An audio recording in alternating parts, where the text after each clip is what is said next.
Are you feeling burnt out where your time isn't respected by the agent? You're working 365 around the clock. You're sitting at dinner and your phone rings. You have to get up and answer the agent because the agent expects you to. You've set a precedent of always responding at all hours. Your schedule is packed. You can't respond quick enough. You're dropping the ball on quality. There's tons of things that are going on and you don't know what's next. In this video, we're going to talk about the top 5 signs of burnout and one solution for each one. We're Paul and Austin, and we've built a multi-7-figure media agency in real estate marketing. So let's get right into it. So number 1 is 0 days off. 0 days off, like that's 7 days a week.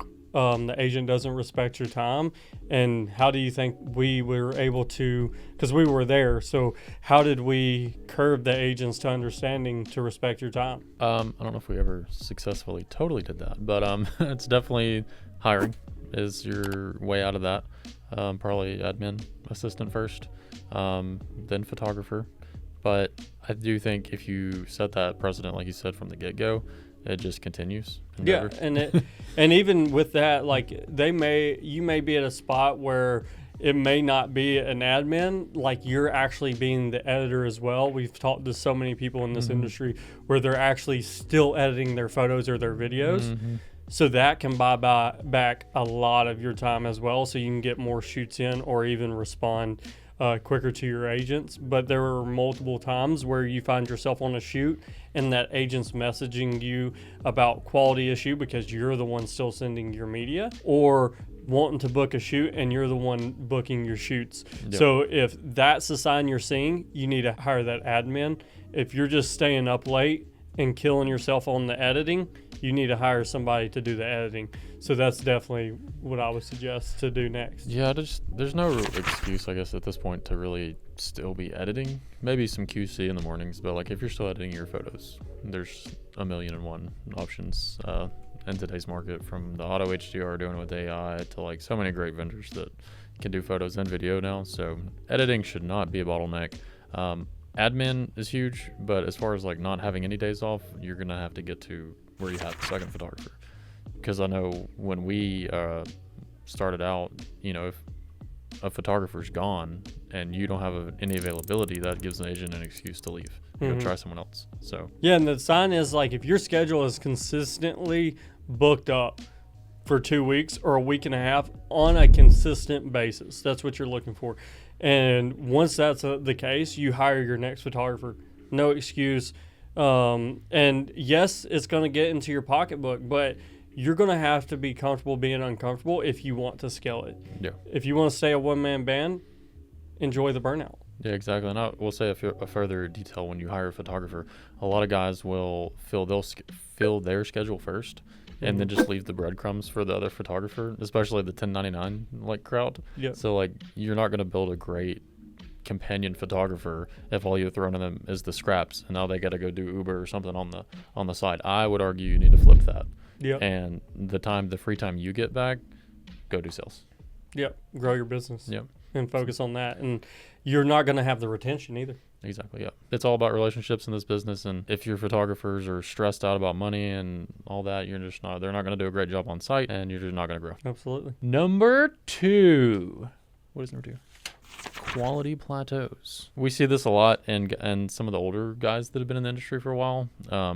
They started, maybe 10, well, we've been in it 10 years now, but I guess it's more than that, where they'll get complacent doing one thing. Maybe they just do photos. Maybe it's like a lot of the flash crowd kind of does this. Like they have the best quality photos and that's all they do. And they just kind of get stuck there and don't really evolve with the industry.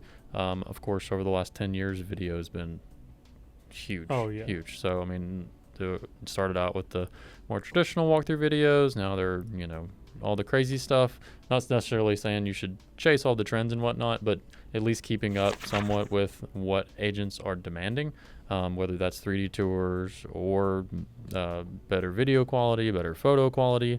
It's just easy to get complacent when your schedule's full. And if you're so busy, you're not really paying attention, agents could be going somewhere else for those services. And now they like that person because they have great videos, and well, maybe their photos aren't as good, but I don't care. It's more convenient to have a one-stop shop. So well, and the whole point to that is really like the agent's looking to us Mm-hmm. to For make advice, and understand what's happening next in our industry. Yeah. You should be educating the agent on what's new, what's upcoming, and not chasing trends, but chasing what's new and what's going to stick and what can actually prevail the agent to the next level. Yeah. And that's what we do great at Yeah. 615 Media, is really understanding what's going to stick in the industry, what's going to change the industry, and what's going to shape it so the agent can drive results, and ultimately that pays back to us. Yeah, absolutely. And like, I wouldn't say you have to be the absolute best in every one of these categories. We're not. Nope. We've just from the get-go been able to provide everything, and we do try to make everything better as long as we can scale it. But you don't have to have the best photos, the best video. In the trendy videos, all it is our industry watching each other's videos. Yep. Let's get off that trend. Let's go and add value. That's what the agent wants. That's what the consumer wants. They want to see value, and they want to see it translate into a sale and into the next listing. Yep. And the next is agent falloff. This kind of goes back to, we alluded to it earlier, but like when you're swamped doing everything, you're not really paying attention to which clients are maybe sticking around with you and which ones are shopping around. Yeah, and that's what we seen that a lot. Like we had that very much pain point early on when you and I were in it, and we were shooting and editing and trying to answer the phones and responding and trying to book, and the agent will send you a question mark, and then you feel like crap that you didn't respond to him. You're like, oh my God, so sorry, not sure how that slipped by. Like for me, I open all text messages almost immediately when I see it because I hate the number. For Austin, he has 100-something unopened text messages. Yeah, that's a problem.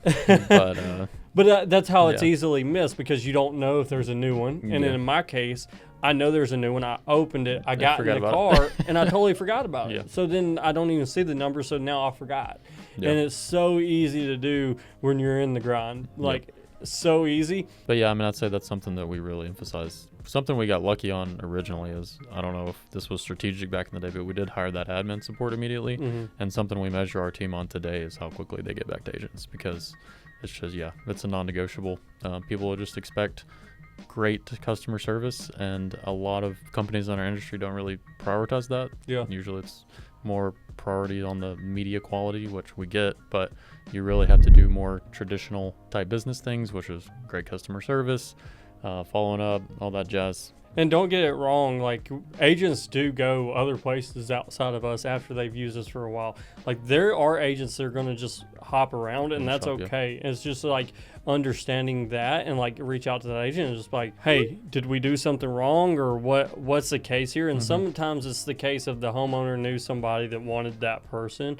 Sometimes it's, oh, y'all were booked up on Monday and I need it on Monday, and that's just great information for you to know. So don't be scared to reach out to that agent and just say, hey, there's no hard feelings, but if I made a mistake, I want to know and improve.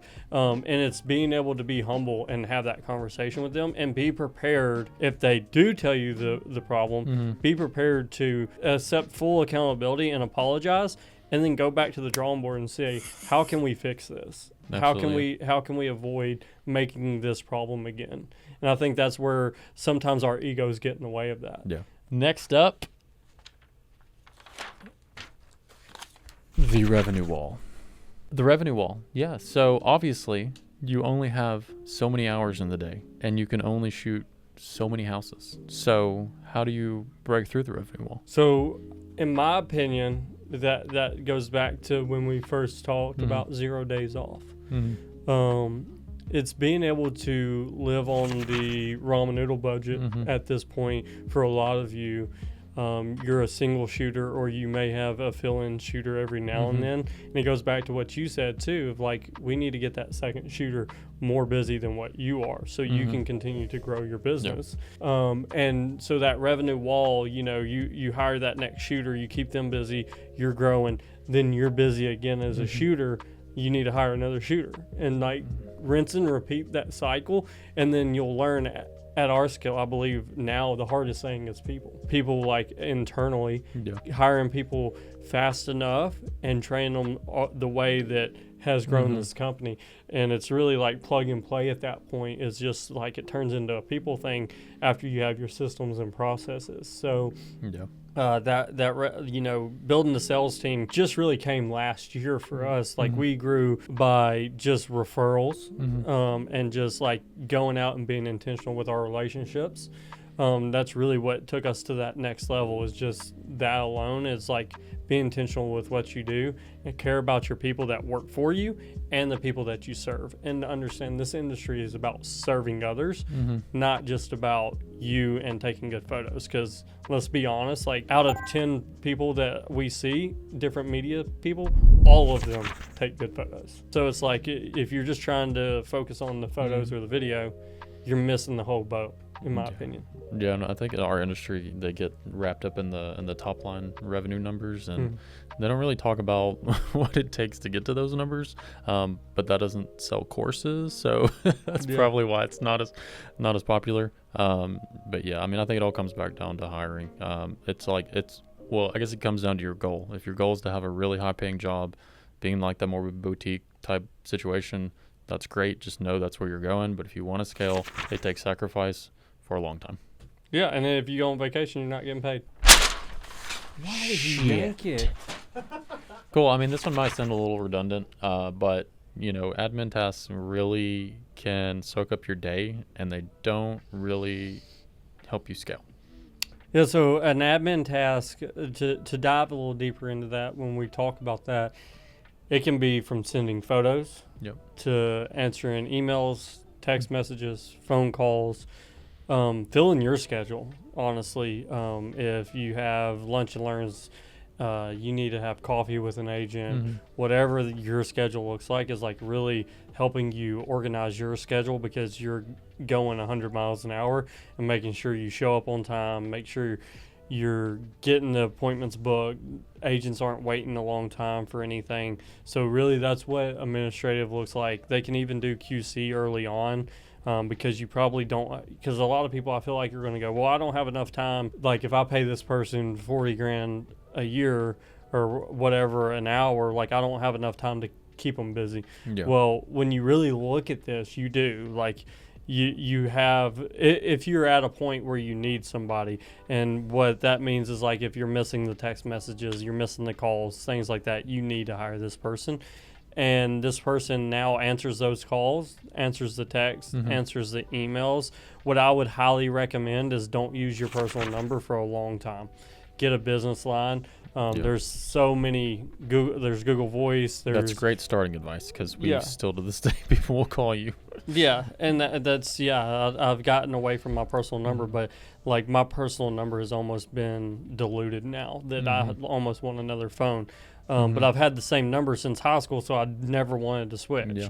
But we used my personal number for a while, and it was a huge mistake. Absolutely. Of where you need to use a Google Voice number. Those calls can be recorded, can be transcribed, so you don't miss things. I think that's important. But then you can go back and check that person if you feel the need to.